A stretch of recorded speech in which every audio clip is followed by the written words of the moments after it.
War and Peace by Leo Tolstoy.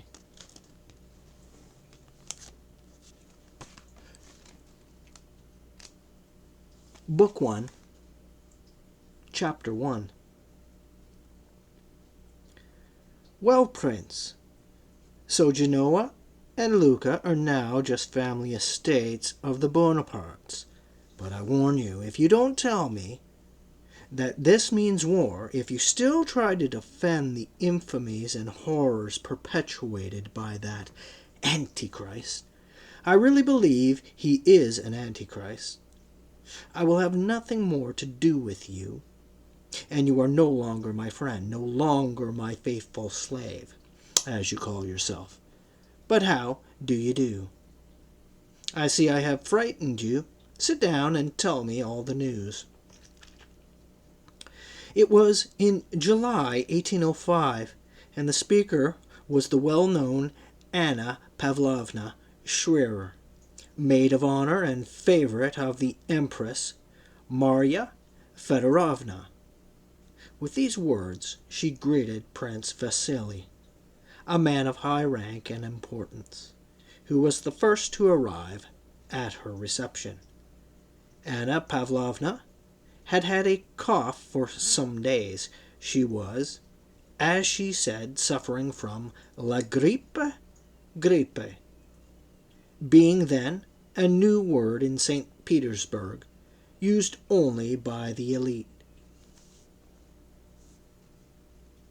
All her invitations, without exception, written in French and delivered by a scarlet liveried footman that morning, ran as follows: If you have nothing better to do, Count or Prince, and if the prospect of spending an evening with a poor invalid is not too terrible, I shall be very charmed to see you tonight between 7 and 10. Annette Schwerer.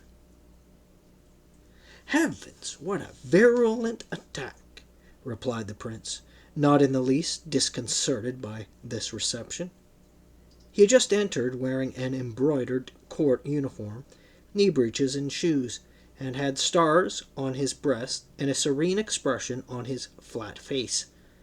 He spoke in that refined French in which our grandfathers not only spoke, but thought, and with the gentle patronizing intonation natural to a man of importance who had grown old in society and at court. He went up to Anna Pavlovna, kissed her hand, presenting to her his bald, scented, and shining head, and complacently seated himself on the sofa. First of all, dear friend, tell me how you are.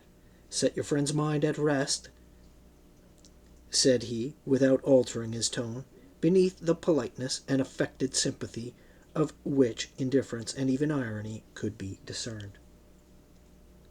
Can one be well while suffering morally? Can one be calm in times like these if one has any feeling? Said Anna Pavlovna. You are staying the whole evening, I hope? And the fete at the English ambassador's? Today is Wednesday. I must put in an appearance there, said the prince. My daughter is coming for me to take me there. I thought today's fete had been cancelled. I confess all these festivities and fireworks are becoming wearisome.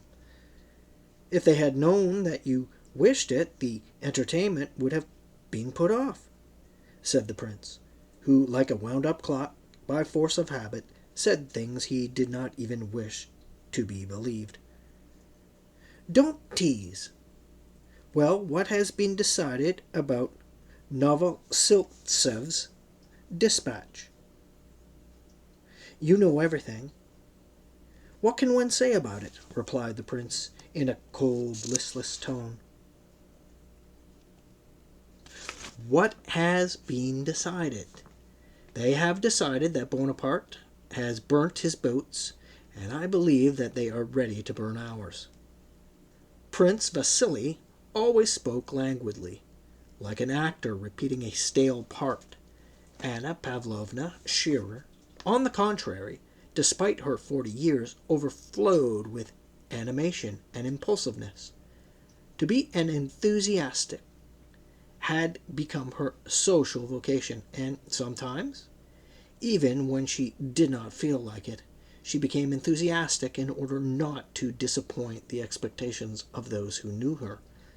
The subdued smile, which, though it did not suit her faded features, always played round her lips, expressed, as in a spoilt child, a continual consciousness of her charming defect, which she neither wished, nor could, nor considered it necessary to correct.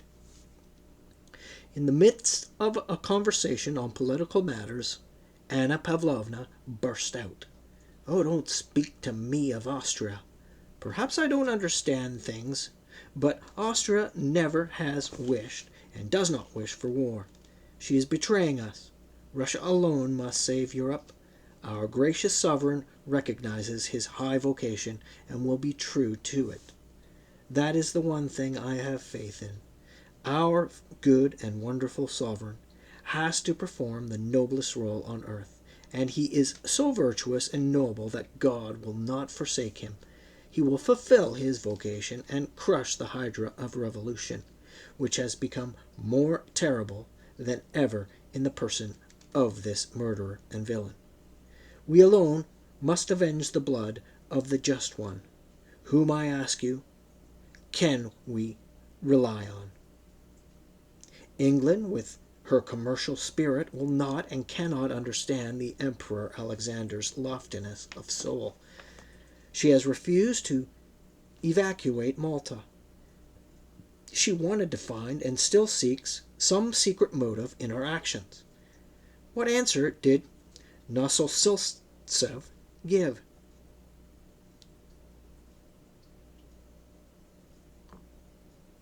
What answer did Novosiltsev give? None.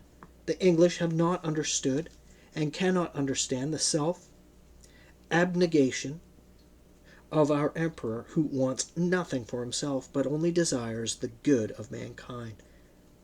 And what have they promised? Nothing. And what little they have promised they will not perform. Prussia has always declared that Bonaparte is invincible and that all Europe is powerless before him.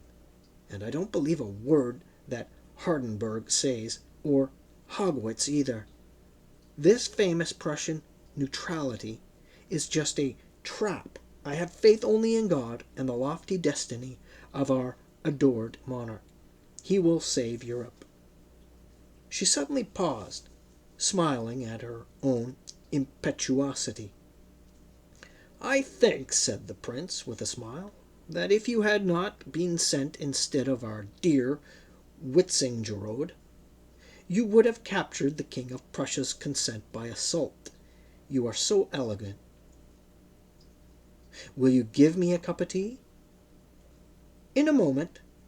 Apropos," she added, becoming calm again, "I'm expecting two very interesting men tonight. Le Vicomte de Mortemar, who is connected with the Montmorencys through the Rohans, one of the best French families. He is one of the genuine émigrés, the good ones. And also the Abbé Moreau. Do you know that profound thinker?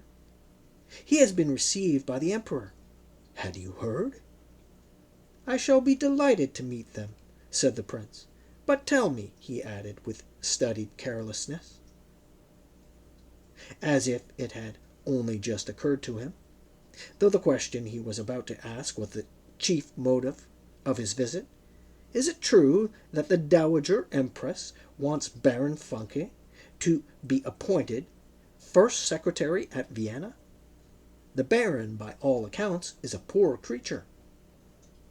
Prince Vasily wished to obtain this post for his son, but others were trying through the Dowager Empress, Marya Fedorovna, to secure it for the Baron. Anna Pavlovna almost closed her eyes to indicate that neither she nor any one else had the right to criticize what the Empress desired or was pleased with. Baron Funke has been recommended to the Dowager Empress by her sister, was all she said, in a dry and mournful tone. As she named the Empress, Anna Pavlovna's face suddenly assumed an expression of profound and sincere devotion and respect mingled with sadness, and this occurred every time she mentioned her illustrious patroness. She added that Her Majesty had deigned to show Baron Funke beaucoup d'estime, and again her face clouded over with sadness.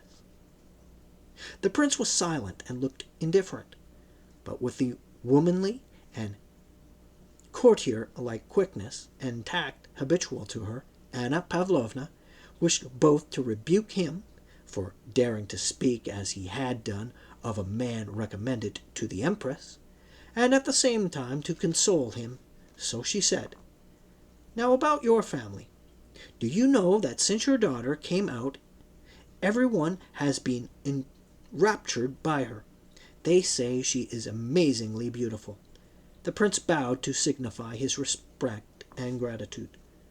"I often think," she continued after a short pause, drawing nearer to the prince and smiling amiably at him, as if to show that political and social topics were ended, and the time has come for intimate conversation, "I often think how unfairly sometimes the joys of life are distributed. Why has fate given you to such splendid children? I don't speak of Anatole, your youngest. I don't like him," she added in a tone admitting of no rejoinder, and raising her eyebrows. "Two such charming children, and really you appreciate them less than anyone, and so you don't deserve to have them." And she smiled her ecstatic smile. "I can't help it," said the prince. "Lavater would have said I lack the bump of paternity." "Don't joke. I mean to have a serious talk with you. Do you know I am dissatisfied with your younger son? Between ourselves," and her face assumed its melancholy expression, "he was mentioned at Her Majesty's, and you were pitied." The prince answered nothing, but she looked at him significantly, awaiting a reply.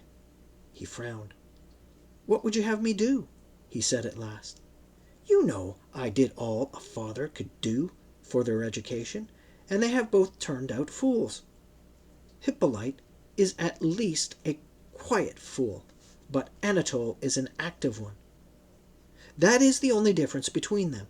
He said this smiling in a way more natural and animated than usual, so that the wrinkles around his mouth very clearly revealed something unexpectedly coarse and unpleasant. "And why are the children born to such men as you? If you were not a father, there would be nothing I could reproach you with," said Anna Pavlovna, looking up pensively. "I am your faithful slave, and to you alone I can confess that my children are the bane of my life. It is the cross I have to bear. That is how I explain it to myself. It can't be helped."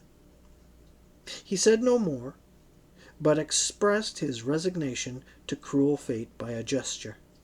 Anna Pavlovna meditated.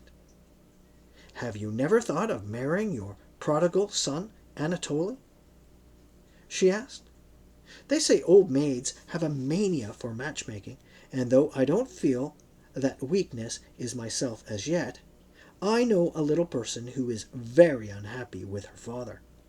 She is a relation of yours, Princess Mary Bolkonskaya." Prince Vasily did not reply, though with the quickness of memory and perception befitting a man of the world, he indicated by a movement of the head that he was considering this information. "Do you know," he said at last, evidently unable to check the sad current of his thoughts, "that Anatole is costing me 40,000 roubles a year? And," he went on after a pause, "what will it be in 5 years if he goes on like this? Presently," he added, That's what we fathers have to put up with. Is this princess of yours rich?" "Her father is very rich and stingy. He lives in the country. He is the well-known Prince Bolkonsky, who had to retire from the army under the Emperor, the late Emperor, and was nicknamed the King of Prussia. He is very clever, but eccentric and a bore. The poor girl is very unhappy. She has a brother. I think you know him. He married Lisa Minin lately. He is an aide-de-camp of Kutuzov's and will be here tonight."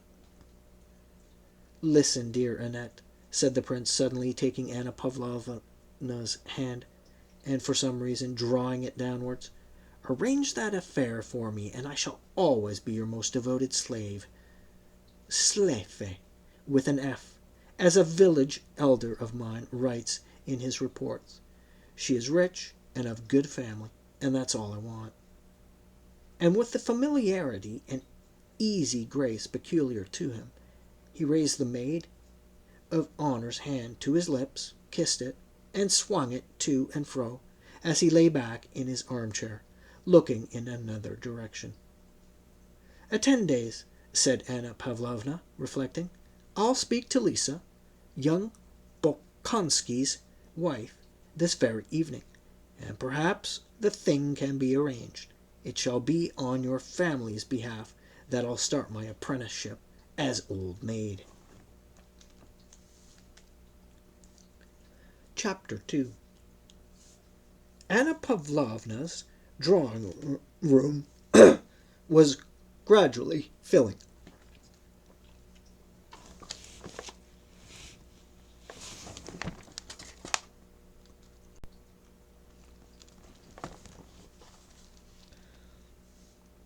Anna Pavlovna's drawing-room was gradually filling. The highest Petersburg society was assembled there, people differing widely in age and character, and alike in the social circle to which they belonged. Prince Vasili's daughter, the beautiful Helene, came to take her father to the ambassador's entertainment. She wore a ball dress, and her badge as maid of honor. The youthful little princess, Bolkonskaya, known as la femme la plus séduisante de Petersburg, was also there. She had been married during the previous winter, and being pregnant, did not go to any large gatherings, but only to small receptions. Prince Vasili's son, Hippolyte, had come with Mortemart, whom he introduced. The Abbé Morio and many others had also come. To each new arrival, Anna Pavlovna said, "You have not yet seen my aunt, or you do not know my aunt," and very gravely conducted him to her, to a little old lady, wearing large bows of ribbon in her cap, who had come sailing in from another room as soon as the guests began to arrive, and slowly turning her eyes from the visitor to her aunt, Anna Pavlovna mentioned each one's name, and then left them. Each visitor performed the ceremony of greeting this old aunt, whom not one of them knew, not one of them wanted to know, and not one of them cared about. Anna Pavlovna observed these greetings with mournful and solemn interest, and silent approval. The aunt spoke to each of them in the same words, about their health, and her own, and the health of Her Majesty, who, thank God, was better today. And each visitor, though politeness prevented them his showing impatience, left the old woman with a sense of relief at having performed a vexatious duty, and did not return to her the whole evening. The young princess, Bolkonskaya, had brought some work in a gold-embroidered velvet bag.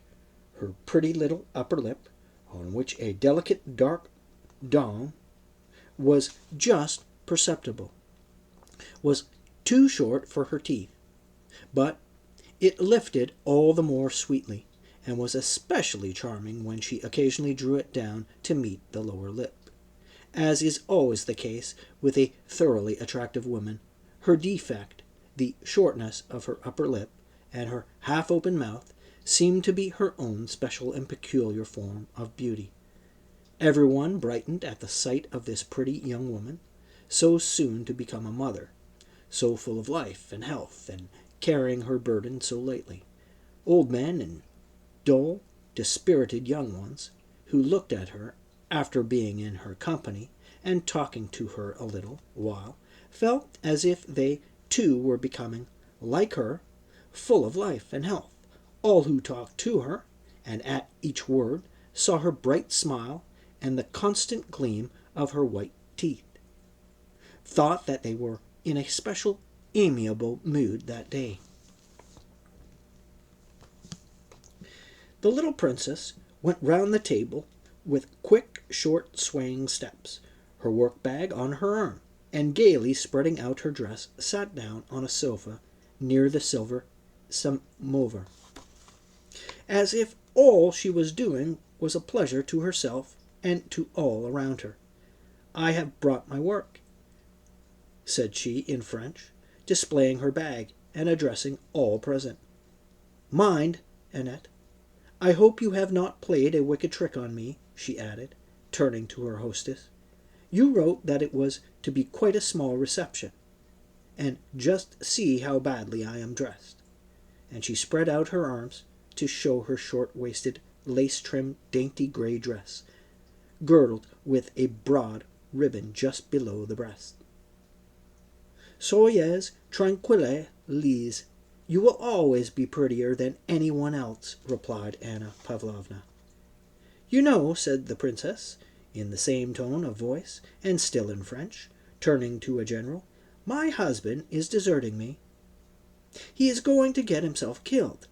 Tell me what this wretched war is for," she added, addressing Prince Vasily, and without waiting for an answer, she turned to speak to his daughter, the beautiful Helena. "What a delightful woman this little princess is," said Prince Vasily to Anna Pavlovna. One of the next arrivals was a stout, heavily built young man with close-cropped hair, spectacles, the light-colored breeches fashionable at the time, a very high ruffle, and a brown dress-coat. This stout young man was an illegitimate son of Count Bezúkhov, a well-known grandee of Catherine's time, who now lay dying in Moscow. The young man had not yet entered either the military or civil service, as he had only just returned from abroad, where he had been educated, and this was the first appearance in society. Anna Pavlovna greeted him with the nod she accorded to the lowest hierarchy in her drawing-room. But in spite of this lowest-grade greeting, a look of anxiety and fear, as at the sight of something too large and unsuited to the place, came over her face when she saw Pierre enter. Though he was certainly rather bigger than the other men in the room, her anxiety could only have reference to the clever, though shy, but observant and natural expression which distinguished him from everyone else in that drawing-room. "It is very good of you, Monsieur Pierre, to come and visit a poor invalid," said Anna Pavlovna, exchanging an alarmed glance with her aunt as she conducted him to her. Pierre murmured something unintelligible, and continued to look round as if in search of something. On his way to the aunt, he bowed to the little princess with a pleased smile, as to an intimate acquaintance. Anna Pavlovna's alarm was justified, for Pierre turned away from the aunt without waiting to hear her speech about Her Majesty's health. Anna Pavlovna, in dismay, detained him with the words, "Do you know the Abbé Moriot? He is a most interesting man. Yes, I have heard of his scheme for perpetual peace, and it is very interesting, but hardly feasible." "You think so?" rejoined Anna Pavlovna, in order to say something and get away to attend to her duties as hostess. But Pierre now committed a reverse act of impoliteness. First, he had left a lady before she had finished speaking to him, and now he continued to speak to another who wished to get away. With his head bent and his big feet spread apart, he began explaining his reasons for thinking the Abbey's plan chimerical. "We will talk of it later," said Anna Pavlovna with a smile. And having got rid of this young man who did not know how to behave, she resumed her duties as hostess and continued to listen and watch, ready to help at any point where the conversation might happen to flag, as the foreman of the spinning mill, when he was set the hands to work, goes round and notices here a spindle that has stopped, or there one that creaks or makes more noise than it should, and hastens to check the machine or set in it proper motion. So Anna Pavlovna moved about her drawing-room, approaching now a silent, now a too noisy group, and by a word or slight rearrangement kept the conversational machine in steady, proper, and regular motion. But amid these cares her anxiety about Pierre was evident. She kept an anxious watch on him when he approached the group round Mortemart to listen to what was being said there, and again when he passed to another group whose centre was the Abbey. Pierre had been educated abroad, and this reception at Anna Pavlovna's was the first he had attended in Russia. He knew that all the intellectual lights of Petersburg were gathered there, and like a child in a toy shop, did not know which way to look, afraid of missing any clever conversation that was to be heard. Seeing the self-confident and refined expression on the faces of those present, he was always expecting to hear something very profound. At last he came up to Morel. Here the conversation seemed interesting, and he stood waiting for an opportunity to express his own views, as young people are fond of doing. Chapter 3. Anna Pavlovna's reception was in full swing. The spindles hummed steadily and ceaselessly on all sides, with the exception of the aunt, beside whom sat only one elderly lady, who, with her thin, careworn face, was rather out of place in this brilliant society. The whole company had settled into three groups. One, chiefly masculine, had formed round the Abbey. Another, of young people, was grouped round the beautiful Princess Helena, Princess Vasili's daughter, and the little Princess Bolkonskaya, very pretty and rosy, though rather too plump for her age. The third group was gathered round Mortemart and Anna Pavlovna. The Vicomte was a nice-looking young man with soft features and polished manners, who evidently considered himself a celebrity, but out of politeness, modesty, placed himself at the disposal of the circle in which he found himself.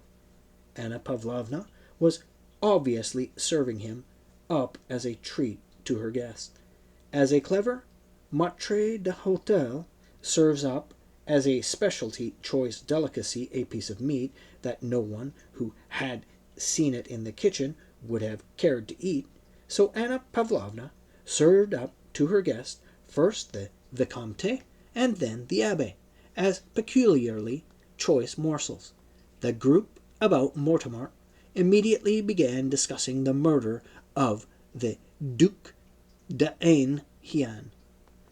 The Vicomte said that the Duc d'Enghien had perished by his own magnanimity, and that there were particular reasons for Bonaparte's hatred of him. "Ah, yes, do tell us all about it, Vicomte," said Anna Pavlovna, with a pleasant feeling that there was something à la Louis XV in the sound of that sentence. Comtesse nous c'est le Vicomte. The Vicomte bowed and smiled courteously in token of his willingness to comply. Anna Pavlovna arranged a group round him, inviting everyone to listen to his tale. The Vicomte knew the Duke personally, whispered Anna Pavlovna to one of the guests. The Vicomte is a wonderful raconteur, said she to another. How evidently he belongs to the best society, said she to a third.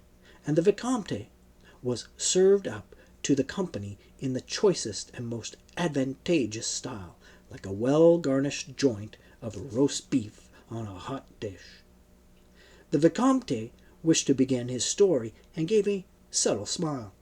"Come over here, Helena, dear," said Anna Pavlovna to the beautiful young princess, who was sitting some way off, the center of another group. The princess smiled. She rose with the same unchanging smile with which she had first entered the room, the smile of a perfectly beautiful woman, with a slight rustle of her white dress trimmed with moss and ivy, with a gleam of white shoulders, glossy hair, and sparkling diamonds. She passed between the men, who made way for her, not looking at any of them, but smiling on all, as if graciously allowing each the privilege of admiring her beautiful figure and shapely shoulders, back, and bosom, which in the fashion of those days were very much exposed, and she seemed to bring the glamour of a ballroom with her as she moved towards Anna Pavlovna. Helena was so lovely that not only did she not show any trace of coquetry, but on the contrary, she even appeared shy of her unquestionable and all too victorious beauty. She seemed to wish, but to be unable to diminish its effect. "How lovely!" said everyone who saw her, and the Vicomte lifted his shoulders and dropped his eyes, as if startled by something extraordinary, when she shook her scent opposite, and beamed upon him also with her unchanging smile. "Madame, I doubt my ability before such an audience," said he, smiling, inclining his head. The princess rested her bare, round arm on a little table, and considered a reply unnecessary. She smilingly waited. All the time the story was being told, she sat upright, glancing now at her beautiful round arm, altered in shape by its pressure on the table, now at her still more beautiful bosom, on which she readjusted a diamond necklace. From time to time she smoothed the folds of her dress, and whenever the story produced an effect she glanced at Anna Pavlovna, at once adopted just the expression she saw on the maid of honor's face, and again relapsed into her radiant smile. The little princess had also left the tea-table and followed Helena. "Wait a moment, I'll get my work. Now then, what are you thinking of?" she went on, turning to Prince Hippolyte. "Fetch me my work-bag." There was a general movement, as the princess, smiling and talking merrily to everyone at once, sat down and gaily arranged herself in her seat. "Now I am all right," she said, and asking the Vicomte to begin, she took up her work. Prince Hippolyte, having brought the work-bag, joined the circle, and moving a chair close to hers, seated himself beside her. Le charmant Hippolyte was surprising by his extraordinary resemblance to his beautiful sister, but yet more by the fact that in spite of this resemblance he was exceedingly ugly. His features were like his sister's, but while in her case everything was lit up by a joyous, self-satisfied, youthful, and constant smile of animation, and by the wonderful classic beauty of her figure, his face, on the contrary, was dulled by imbecility and constant expression of sullen self-confidence, while his body was thin and weak. His eyes, nose, and mouth all seemed puckered into a vacant, wearied grimace, and his arms and legs always fell into unnatural positions.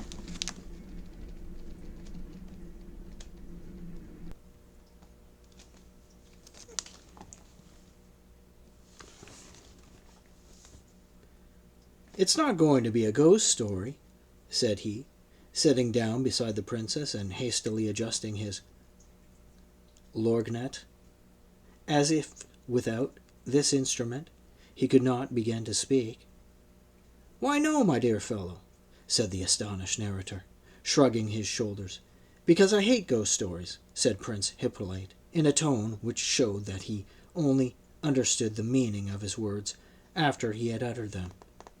He spoke with such self-confidence that his hearers could not be sure whether what he said was very witty or very stupid. He was dressed in a dark green dress coat, knee breeches of the colour of the cuisse de nymphe, effarée, as he called it, shoes and silk stockings. The Vicomte told his tale very neatly. It was an anecdote, then current, to the effect that the Duc d'Enghien had gone secretly to Paris to visit Mademoiselle Georges, that at her house he came upon Bonaparte, who also enjoyed the famous actress's favours, and that in his presence Napoleon happened to fall into one of the fainting fits to which he was subject, and was thus at the Duke's mercy. The latter spared him, and this magnanimity Bonaparte subsequently repaid by death. The story was very pretty and interesting, especially at the point where the rivals suddenly recognized one another, and the ladies looked agitated. "Charming," said Anna Pavlovna, with an inquiring glance at the little princess. "Charming," whispered the little princess, sticking the needle into her work, as if to testify that the interest and fascination of the story prevented her from going on with it. The Vicomte appreciated this silent praise, and smiling gratefully, prepared to continue, but just then Anna Pavlovna, who had kept a watchful eye on the young man, who so alarmed her, noticed that he was talking too loudly and vehemently with the abbe, so she hurried to the rescue. Pierre had managed to start a conversation with the abbe about the balance of power, and the latter, evidently interested by the young man's simple-minded eagerness, was explaining his pet theory. Both were talking and listening too eagerly and too naturally, which was why Anna Pavlovna disapproved. "The means are the balance of power in Europe and the rights of the people," the abbe was saying. "It is only necessary for one powerful nation like Russia, barbaric as she is said to be, to place herself disinterestedly at the head of an alliance having for its object the maintenance of the balance of power in Europe, and it would save the world." "But how are you to get that balance?" Pierre was beginning. At that moment, Anna Pavlovna came up and, looking severely at Pierre, asked the Italian how he stood the Russian climate. The Italian's face instantly changed and assumed an offensively affected, sugary expression, evidently habitual to him when conversing with women. "I am so enchanted by the brilliancy of the wit and culture of the society, more especially of the feminine society, in which I have had the honor of being received, that I have not yet had the time to think of the climate," said he. Not letting the abbe and Pierre escape, Anna Pavlovna, the more conveniently, to keep them under observation, brought them into the larger circle. Chapter 4. Just then another visitor entered the drawing-room, Prince Andrew Bolkonsky, the little prince's husband. little princess's husband. He was a very handsome young man of medium height, with firm, clear-cut features. Everything about him, from his weary, bored expression to his quiet, measured step, offered a most striking contrast to his lively little wife. It was evident that he not only knew everyone in the drawing-room, but had found them to be so tiresome that it wearied him to look at or listen to them. And among all these faces that he found so tedious, none seemed to bore him so much as that of his pretty wife. He turned away from her with a grimace, and distorted his handsome face, kissed Anna Pavlovna's hand, and screwed up his eyes, scanned the whole company. "You are off to the war, Prince?" said Anna Pavlovna. "General Kutuzov," said Bolkonsky, speaking French and stressing the last syllable of the general's name like a Frenchman, "has been pleased to take me as an aide-de-camp." "And Lies, your wife?" "She will go to the country." "Are you not ashamed to deprive us of your charming wife?" "André," said his wife, addressing her husband in the same coquettish manner in which she spoke to another man, "the Vicomte has been telling us such a tale about Mademoiselle Georges and Bonaparte." Prince Andrew screwed up his eyes and turned away. Pierre, who from the moment Prince Andrew entered the room had watched him with glad, affectionate eyes, now came up and took his arm. Before he looked round, Prince Andrew frowned again, expressing his annoyance with whoever was touching his arm. But when he saw Pierre's beaming face, he gave him an unexpectedly kind and pleasant smile. "There now, so you too are in the great world," said he to Pierre. "I knew you would be here," replied Pierre. "I will come to supper with you. May I?" he added in a low voice, so as not to disturb the Vicomte, who was continuing his story. "No, impossible," said Prince Andrew, laughing and pressing Pierre's hand to show that there was no need to ask the question. He wished to say something more, but at that moment Prince Vasily and his daughter got up to go, and the two young men rose to let them pass. "You must excuse me, dear Vicomte," said Prince Vasily to the Frenchman, holding him down by the sleeve in a friendly way to prevent his rising. "This unfortunate fete at the ambassador's deprives me of a pleasure and obliges me to interrupt you. I am very sorry to leave your enchanting party," said he, turning to Anna Pavlovna.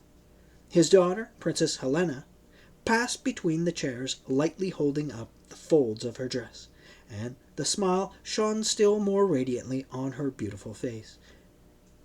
Pierre gazed at her with rapturous, almost frightened eyes as she passed him.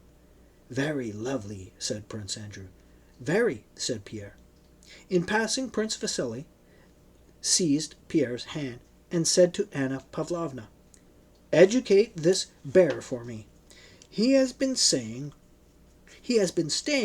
with me a whole month, and this is the first time I have seen him in society. Nothing is so necessary for a young man as the society of clever women." Anna Pavlovna smiled and promised to take Pierre in hand. She knew his father to be a connection of Prince Vasily's.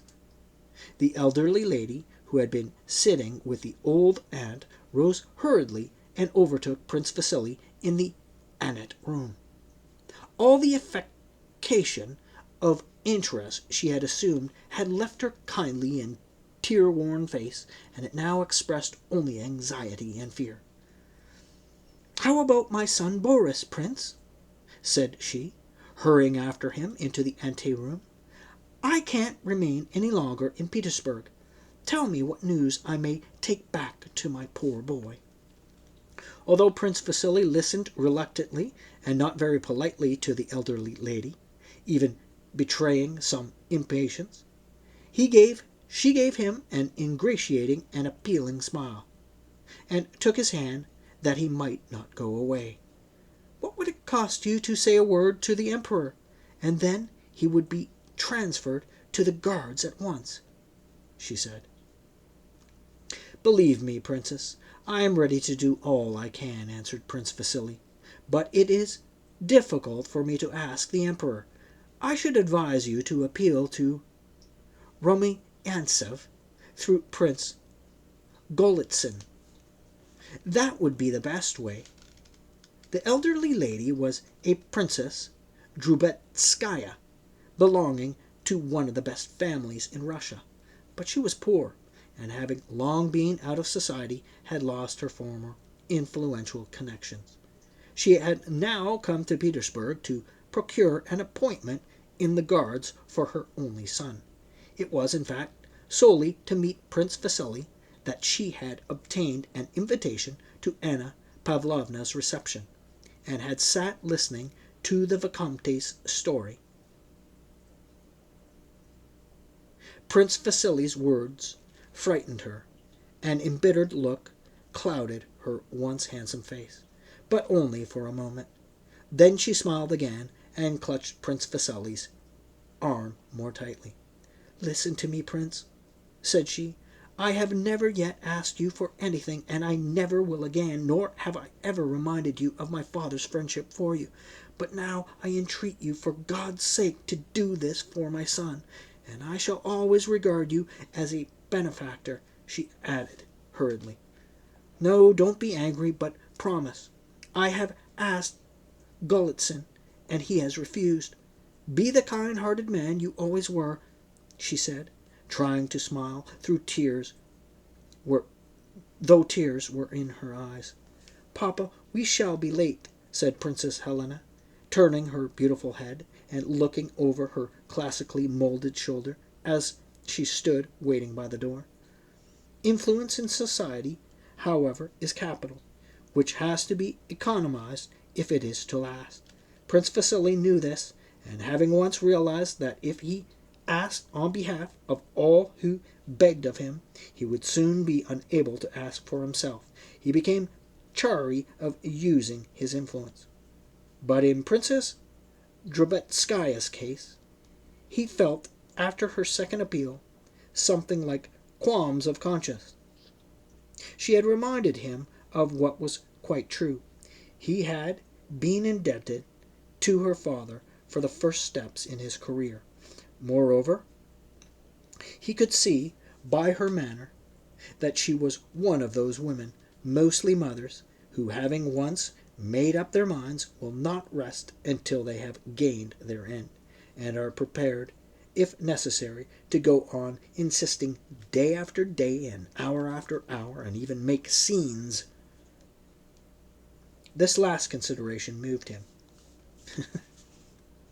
"My dear Anna Mikhailovna," said he, with his usual familiarity and weariness of tone, "it is almost impossible for me to do what you ask, but to prove my devotion to you and how I respect your father's memory, I will do the impossible. Your son shall be transferred to the Guards. Here is my hand on it. Are you satisfied?" "My dear benefactor, this is what I expected from you. I knew your kindness." He turned to go. "Wait just a word." When he was being transferred to the Guards, she faltered. "You are on good terms with Michael Illarionovitch Kutuzov?" recommended Boris to him as adjutant. "Then I shall be at rest, and then—" Prince Vasily smiled. "No, I won't promise that. You don't know how Kutuzov is pestered since his appointment as commander-in-chief.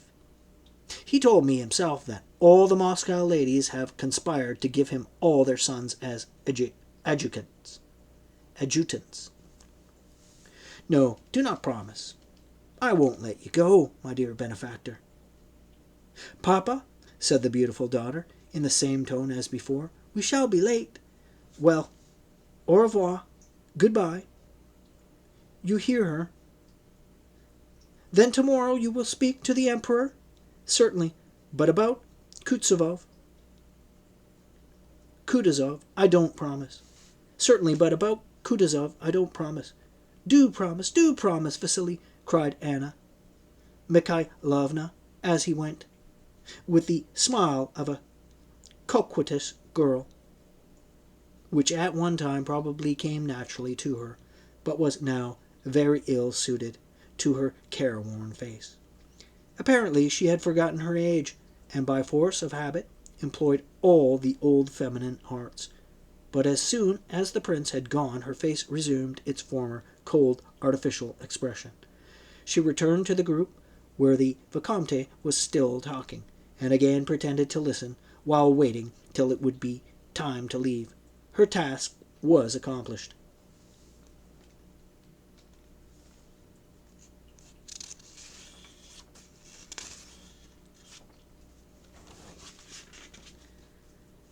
Chapter 5. "And what do you think of this latest comedy, The Coronation at Milan?" asked Anna Pavlovna. "And of the comedy of the people of Genoa and Lucca laying their petitions before Monsieur Bonaparte, and Monsieur Bonaparte sitting on a throne and granting the petitions of the nations? Adorable! It is enough to make one's head whirl. It is as if the whole world had gone crazy." Prince Andrew looked Anna Pavlovna straight in the face with a sarcastic smile. "Dieu me l'a donné, gar et quelle toche." Bonaparte's words at his coronation. They say he was very fine when he said that, he remarked, repeating the words in Italian. "Dio me la donna, que a quella tocca." I hope this will prove the last drop that will make the glass run over, Anna Pavlovna continued. The sovereigns will not be able to endure this man who is a menace to everything. The sovereigns? I do not speak of Russia, said the Vicomte, polite but hopeless. The sovereigns, madam? What have they done for Louis the 17th, for the Queen, or Madame Elizabeth? Nothing. And he became more animated. And believe me, they are reaping the reward of their betrayal of the Bourbon case. The sovereigns, why, they are sending ambassadors to compliment the usurper. And signing disdainfully, he again changed his position. Prince Hippolyte, who had been gazing at the Vicomte for some time through his lorgnette, suddenly turned completely round towards the little princess, and having asked for a needle began tracing the Conde coat of arms on the table. He explained this to her with as much gravity as if she had asked him to do it. Baton de gueules, engrele de gueules, d'azur, maison, Conde, said he. The princess listened, smiling. If Bonaparte remains on the throne of France a year longer, the Vicomte continued, with the air of a man who, in a matter of with which he is better acquainted than anyone else, does not listen to others, but follows the current of his own thoughts, things will have gone too far. By intrigues, violence, exile, and executions, French society, I mean, good French society, will have been forever destroyed. And then he shrugged his shoulders and spread out his hands. Pierre wished to make a remark, for the conversation interested him, but Anna Pavlovna, who had him under observation, interrupted. "The Emperor Alexander," said she, with the melancholy which always accompanied any reference of hers to the imperial family, "has declared that he will leave it to the French people themselves to choose their own form of government, and I believe that once free from the usurper, the whole nation will certainly throw itself into the arms of its rightful king," she concluded, trying to be amiable to the royalist immigrant. "That is doubtful," said Prince Andrew. "Monsieur le Vicomte quite rightly supposes that matters have already gone too far. I think it will be difficult to return to the old regime." "From what I have heard," said Pierre, blushing and breaking into the conversation, almost all the aristocracy has already gone over to Bonaparte's side. It is the Bonapartists who say that, replied the Vicomte, without looking at Pierre. At the present time it is difficult to know the real state of French public opinion. Bonaparte has said so, remarked Prince Andrew, with a sarcastic smile. It was evident that he did not like the Vicomte and was aiming his remarks at him, though without looking at him. I showed them the path to glory, but they did not follow it, Prince Andrew continued after a short silence, again quoting Napoleon's words. I opened my antechambers, and they crowded in. I do not know how far he was justified in saying so. Not in the least, replied the Vicomte. After the murder of the Duke, even the most partial ceased to regard him as a hero. If to some people, he went on, turning to Anna Pavlovna, he ever was a hero, after the murder of the Duke, there was one martyr more in heaven, and one hero less on earth. Before Anna Pavlovna and the others had time to smile their appreciation of the Vicomte's epigram, Pierre again broke into the conversation, and though Anna Pavlovna felt sure she would say something inappropriate, she was unable to stop him. The execution of the Duc d'Enghien, declared Monsieur Pierre, was a political necessity, and it seems to me that Napoleon showed greatness of soul by not fearing to take on himself the whole responsibility of that deed. Dio, mon Dio, muttered Anna Pavlovna in a terrified whisper. What, Monsieur Pierre? Do you consider that assassination shows greatness of soul? Said the little princess, smiling and drawing her work nearer to her. Oh, oh, exclaimed several voices. Capital, said Prince Hippolyte in English, and began slapping his knee with the palm of his hand. The Vicomte merely shrugged his shoulders. Pierre looked solemnly at his audience over his spectacles and continued. I say so, he continued desperately, because the Bourbons fled from the Revolution, leaving the people to anarchy, and Napoleon alone understood the Revolution and quelled it, and so for the general good he could not stop short for the sake of one man's life. Won't you come over to the other table? Suggested Anna Pavlovna, but Pierre continued his speech without heeding her. No, cried he, becoming more and more eager. Napoleon is great because he rose superior to the Revolution, suppressed its abuses, preserved all that was good in it, equality of citizenship and freedom of speech and of the press, and only for that reason did he obtain power. Yes, if having obtained power without availing himself of it to commit murder, he had restored it to the rightful king, I should have called him a great man, remarked the Vicomte. He could not do that. The people only gave him power that he might rid them of the Bourbons, and because they saw that he was a great man. The Revolution was a grand thing, continued Monsieur Pierre, betraying, by his desperate and provocative proposition, his extreme youth and his wish to express all that was in his mind. What? Revolution and regicide? A grand thing? Well, after that. But won't you come to this other table? Repeated Anna Pavlovna. Rousseau's Contrat Social, said the Vicomte with a tolerant smile. I am not speaking of regicide. I am speaking about ideas. Yes, ideas of robbery, murder, and regicide, again interjected an ironical voice. Those were extremes, no doubt, but they are not what is most important. What is important are the rights of man, emancipation from prejudices, and equality of citizenship, and all these ideas Napoleon has retained in full force.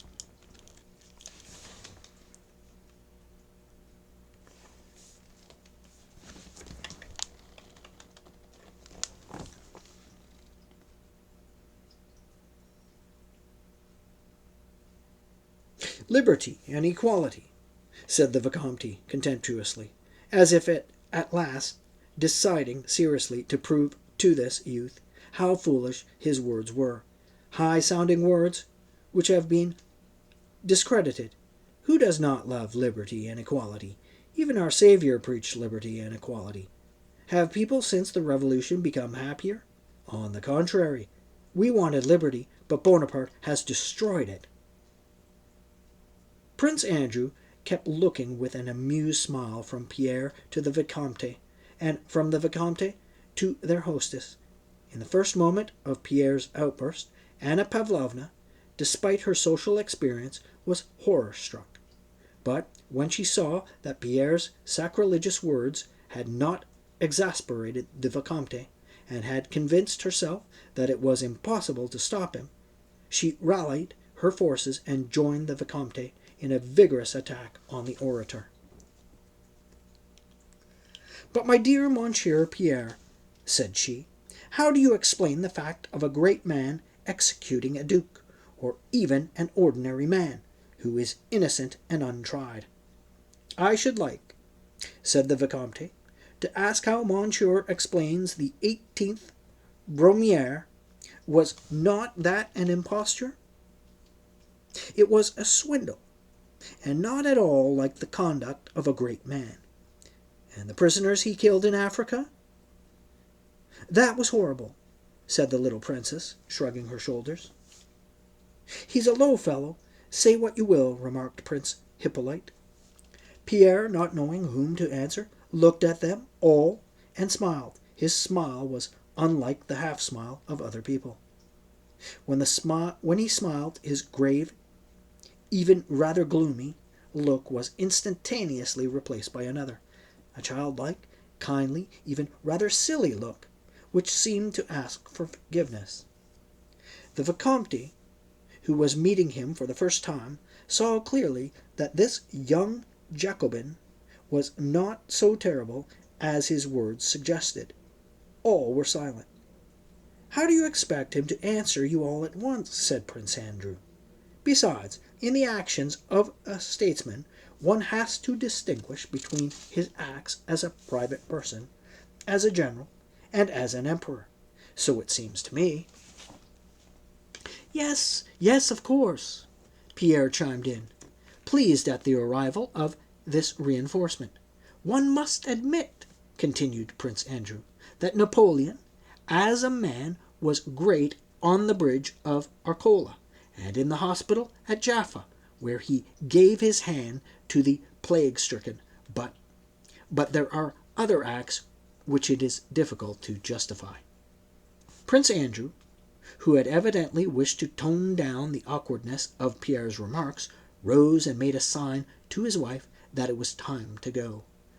Suddenly Prince Hippolyte started up, making signs to everyone to attend, and asking them all to be seated, began, "I was told a charming Moscow story today, and must treat you to it. Excuse me, Vicomte, I must tell it in Russian, or the point will be lost." And Prince Hippolyte began to tell his story in such Russian as a Frenchman would speak after spending about a year in Russia. Everyone waited, so empathetically and eagerly did he demand their attention to his story.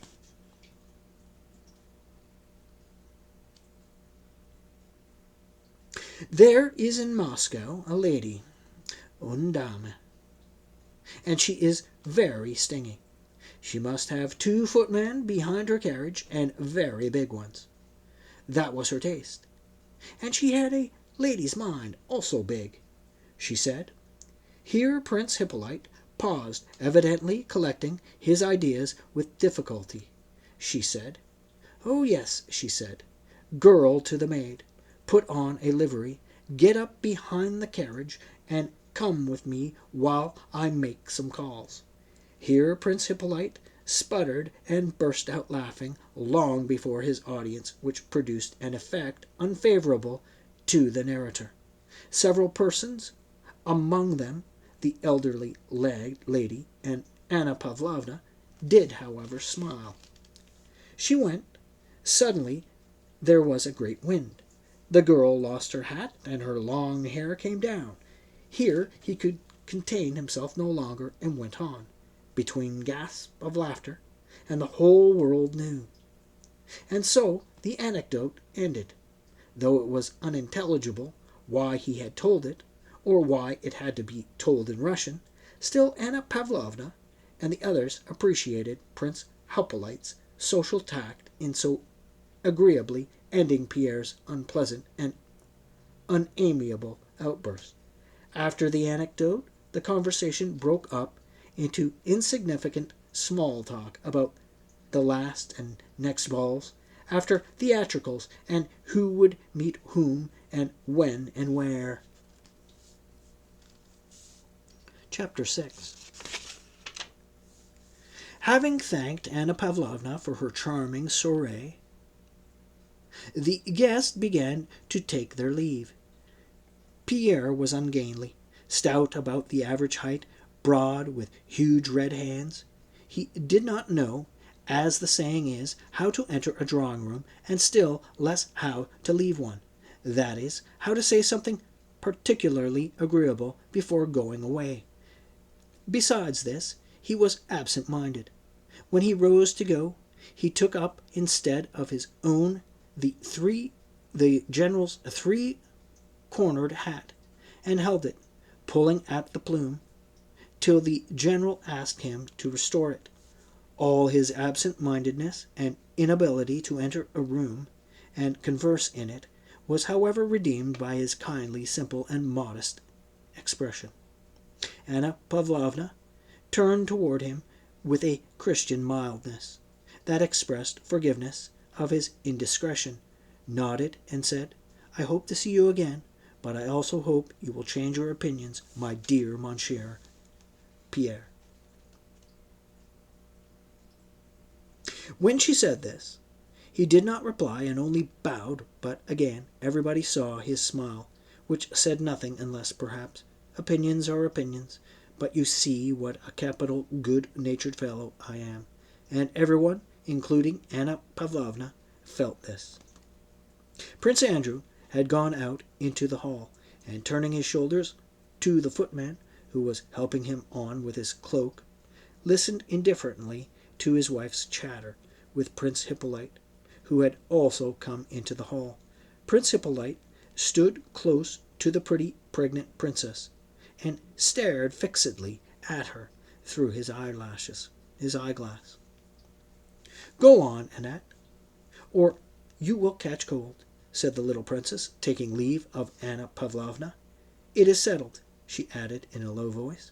Anna Pavlovna had already managed to speak to Lisa about the match she contemplated between Anatole and the little princess's sister-in-law. "I rely on you, my dear," said Anna Pavlovna, also in a low voice. "Write to her, and let me know how her father looks at the matter. Au revoir." And she left the hall. Prince Hippolyte approached the little princess, and, bending his face close to her, began to whisper something. Two footmen, the prince's and his own, stood holding a shawl and a cloak, waiting for the conversation to finish. They listened to the French sentences, which to them were meaningless, with an air of understanding, but not wishing to appear to do so. The princess, as usual, spoke smilingly, and listened with a laugh. "I am very glad I did not go to the ambassador's," said Prince Hippolyte. "So dull. It has been a delightful evening, has it not?" "Delightful." "They say the ball will be very good," replied the princess, drawing up her downy little lip. "All the pretty women in society will be there."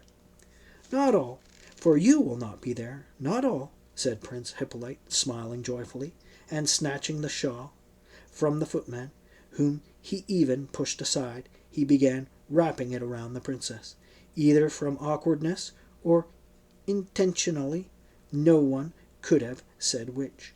After the shawl had been adjusted, he kept his arm around her for a long time, as though embracing her. Still smiling, she gracefully moved away. Turning and glancing at her husband, Prince Andrew's eyes were closed, so weary and sleepy did he seem.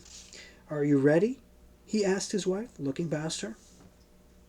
Prince Hippolyte hurriedly put on his cloak, which in the latest fashion reached to his very heels, and, stumbling in it, ran out into the porch, following the princess, whom a footman was helping into the carriage.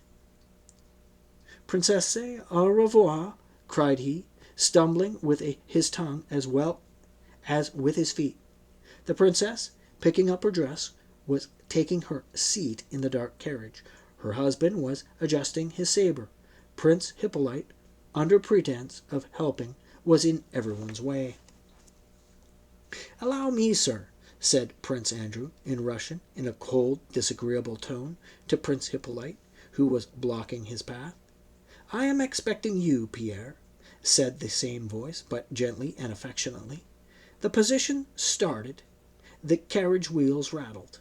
Prince Hippolyte laughed spasmodically as he stood in the porch waiting for the Vicomte, whom he had promised to take home. "Well, mon cher," said the Vicomte, having seated himself beside Hippolyte in the carriage, "your little princess is very nice indeed, quite French," and he kissed the tips of his fingers. Hippolyte burst out laughing. "Do you know you are a terrible chap for all your innocent airs?" continued the Vicomte. "I pity the poor husband, that little officer who gives himself the airs of a monarch." Hippolyte sputtered again, and amid his laughter said, "And you were saying that the Russian ladies are not equal to the French? One has to know how to deal with them." Pierre, arriving before the others, went into Prince Andrew's study like one quite at home, and from habit immediately lay down on the sofa, took from the shelf the first book that came to his hand. It was Caesar's Commentaries, and, resting on his elbow, began reading it in the middle. "What have you done to Milly Shearer?" "She will be quite ill now," said Prince Andrew, as he entered the study, rubbing his small white hands. Pierre turned his whole body, making the sofa creak. He lifted his eager face to Prince Andrew, smiled, and waved his hand. "The Abbé is very interesting, but he does not see the thing in the right light. In my opinion, perpetual peace is possible, but I do not know how to express it. Not by a balance of political power." It was evident that Prince Andrew was not interested in such abstract conversation. "One can't everywhere say all one thinks, mon cher. Well, have you at last decided on anything? Are you going to be a guardsman or a diplomatist?" asked Prince Andrew, after a momentary silence. Pierre sat up on the sofa with his legs tucked under him. "Really, I don't yet know. I don't like either the one or the other. But you must decide on something. Your father expects it." Pierre, at the age of 10, had been sent abroad with an abbé as tutor, and had remained away till he was 20. When he returned to Moscow, his father dismissed the abbé and said to the young man, "Now, go to Petersburg, look round, and choose your profession. I will agree to anything. Here is a letter to Prince Vasily, and here is money. Write to me all about it, and I will help you in everything." Pierre had already been choosing a career for 3 months, and had not decided on anything. It was about his choice that Prince Andrew was speaking. Pierre rubbed his forehead. "But he must be a Freemason," said he, referring to the abbé whom he had met that evening. "That is all nonsense," Prince Andrew again interrupted him. "Let us talk business. Have you been to the house?" "That is all nonsense," "That is all nonsense," Prince Andrew again interrupted him. "Let us talk business. Have you been to the Horse Guards?" "No, I have not. But this is what I have been thinking and wanted to tell you. There is a war now against Napoleon. If it were a war for freedom, I could understand it, and should be the first to enter the army. But to help England, and Austria against the greatest man in the world is not right. Prince Andrew only shrugged his shoulders at Pierre's childish words. He put on the air of one who finds it impossible to reply to such nonsense, but it would, in fact, have been difficult to give any other answer than the one Prince Andrew gave to this naive question. If no one fought except on his own conviction, there would be no wars, he said. And that would be splendid, said Pierre. Prince Andrew smiled ironically. Very likely it would be splendid, but it will never come about. Well, why are you going to the war? Asked Pierre. What for? I don't know. I must. Besides that, I am going. He paused. I am going because the life I am leading here does not suit me. Chapter 7. The rustle of a woman's dress was heard in the next room. Prince Andrew shook himself as if waking up, and his face assumed the look it had in Anna Pavlovna's drawing-room. Pierre removed his feet from the sofa. The princess came in. She had changed her gown for a house dress as fresh and elegant as the other. Prince Andrew rose and politely placed a chair for her. "How is it," she began, as usual in French, settling down briskly and fussily in the easy-chair, "how is it Annette never got married? How stupid you men all are not to have married her. Excuse me for saying so, but you have no sense about women. What an argumentative fellow you are, Monsieur Pierre." "And I am still arguing with your husband. I can't understand why he wants to go to war," replied Pierre, addressing the princess with none of the embarrassment so commonly shown by young men in their intercourse with young women. The princess started. Evidently Pierre's words touched her to the quick.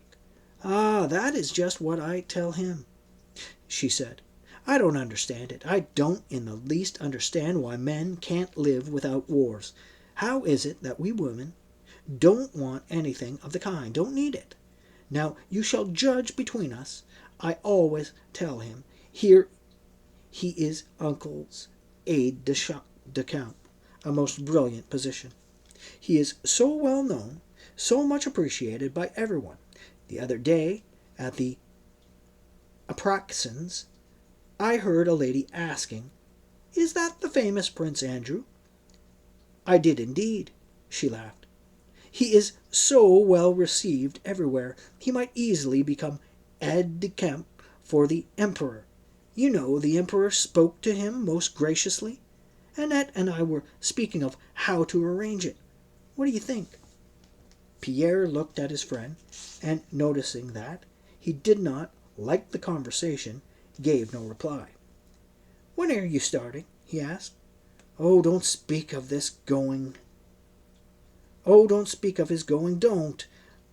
I won't hear it spoken of," said the princess, in the same petulantly playful tone in which she had spoken to Hippolyte in the drawing-room, and which was so plainly ill-suited to the family circle of which Pierre was almost a member. Today, when I remembered that all these delightful associations must be broken off, and then you know, Andre," she looked significantly at her husband, I'm afraid, she whispered, and a shudder ran down her back. Her husband looked at her as if surprised to notice that someone besides Pierre and himself was in the room, and addressed her in a tone of frigid politeness.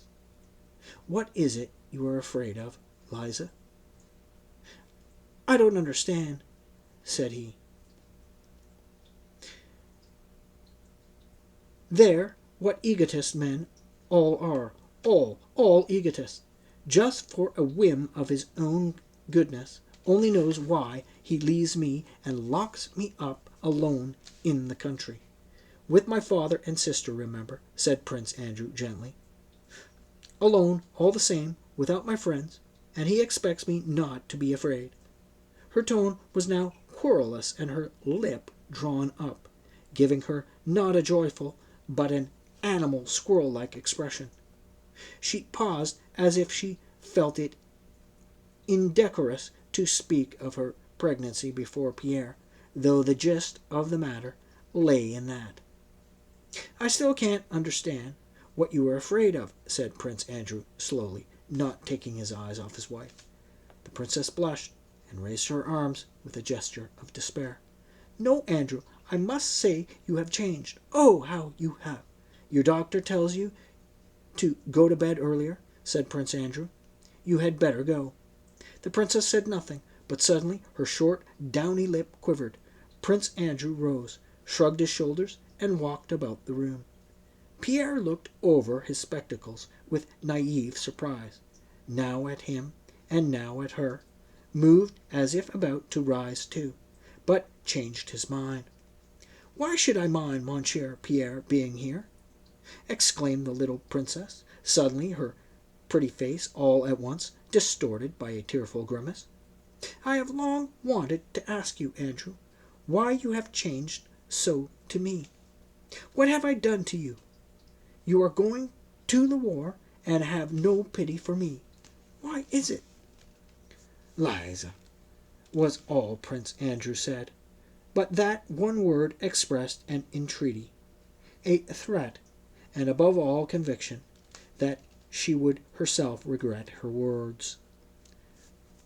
But she went on hurriedly. "You treat me like an invalid or a child. I see it all.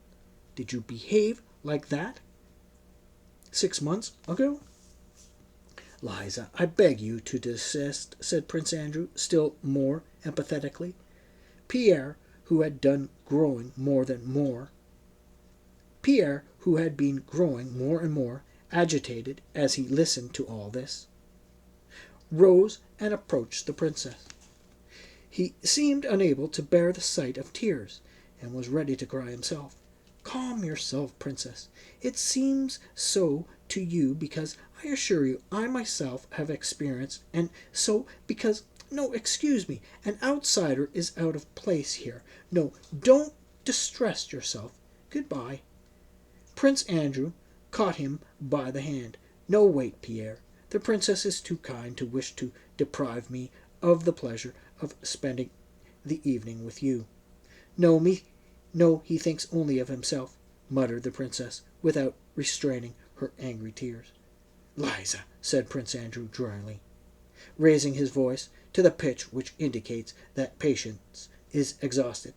Suddenly the angry, squirrel-like expression of the princess's pretty face changed into a winning and piteous look of fear.